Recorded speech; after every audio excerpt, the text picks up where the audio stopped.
All right, people, checking in with you. And the finals are here. They're finally here. Even though, my sorry ass Bulls are nowhere to be found. But that being said, thought I'd give you guys my predictions on the finals and who I think is going to win and who has the edge.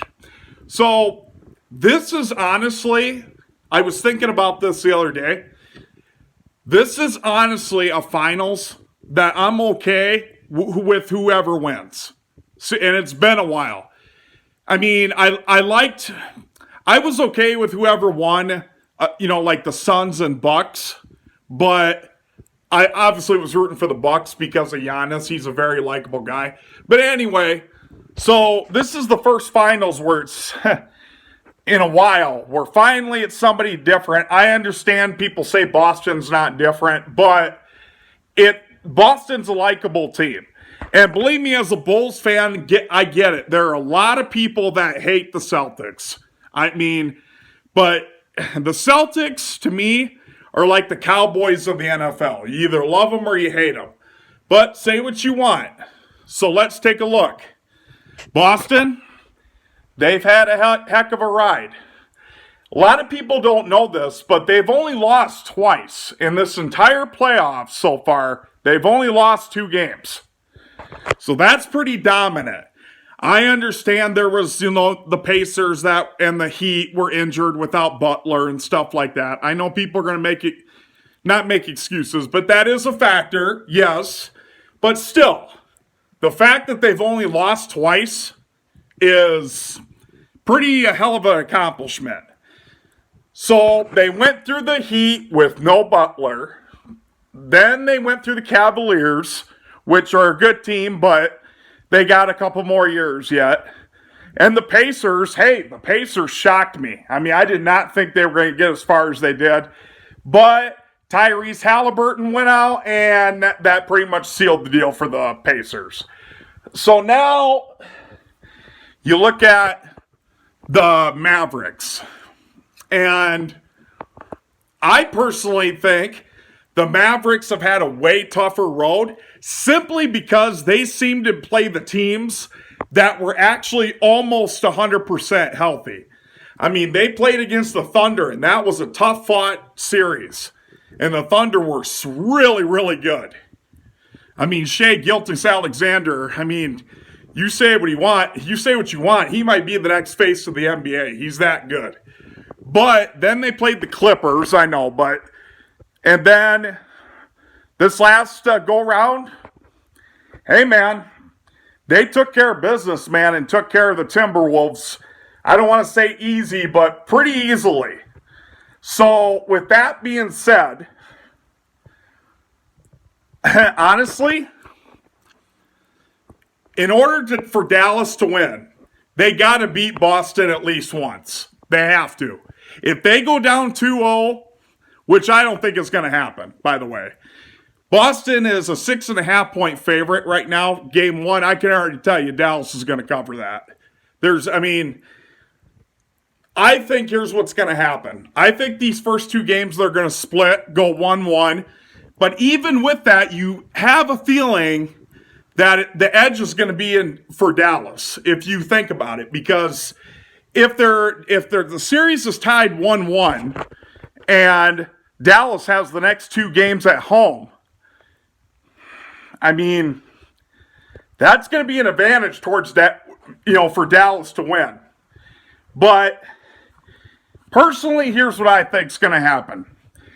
I think Boston and Dallas are going to split the first 2 games.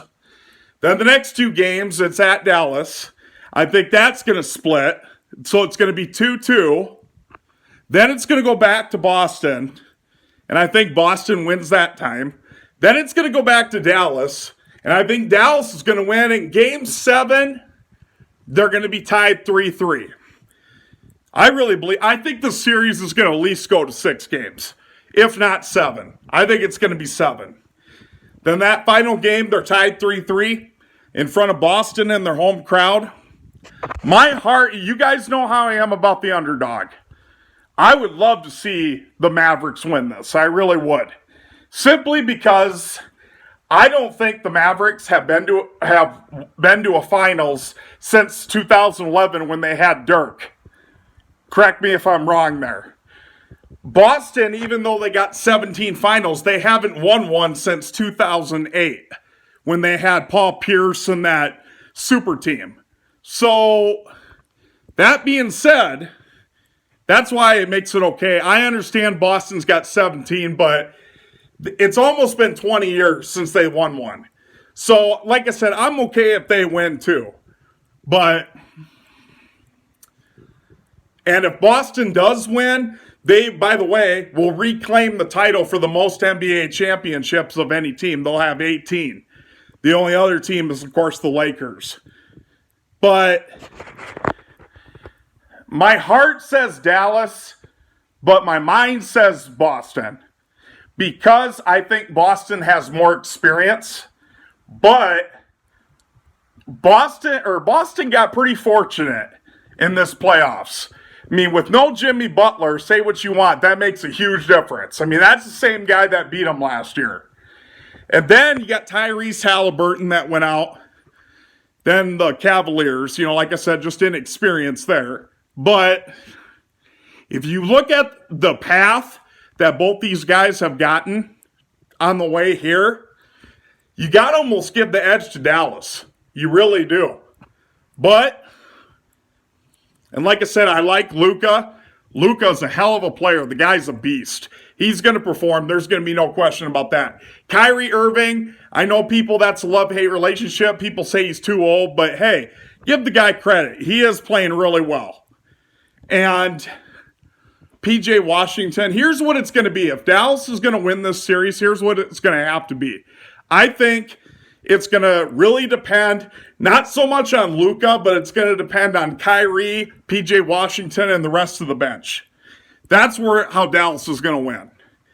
Everybody's going to have to come off the bench and have their A-plus game. Because, when you go up against a powerhouse like Boston, you got to bring your A++ game. You have to.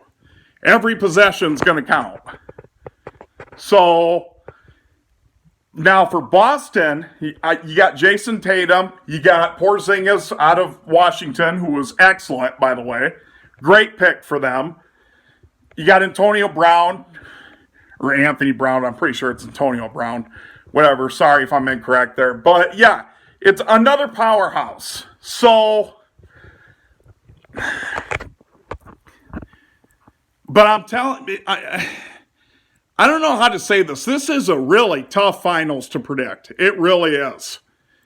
If Dallas goes down 2-0, I don't think they're coming back. I know the Bucks did it, but this is a way different team.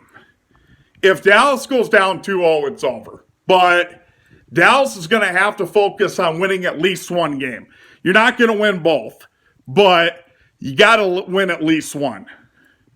Now, if Dallas does win both, which it's very well possible, nobody thought they were going to beat the Timberwolves the first two games, and they did, then I'm going to say Dallas is going to win.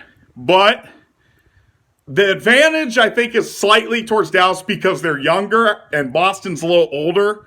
But, like I said, guys, this is one of them finals where I'm literally okay with whoever wins because both of them deserve to be here and both of them deserve to win a championship. So that's where I'm going to leave it. You guys saw my predictions or heard them, but it's going to depend. Dallas is going to have to, their backups are going to have to perform. And there's no question Luka is going to dominate, but he can't do it alone. Heck, even him and Kyrie can't do it alone. It's going to take 5 players, a team effort. So, if I had to pick right now, if I had to absolutely choose one, I'm going to say Boston simply because of the experience. But very slight. I'm talking very slight. Good luck to Dallas and Boston, and this is going to be a good series. I can't wait.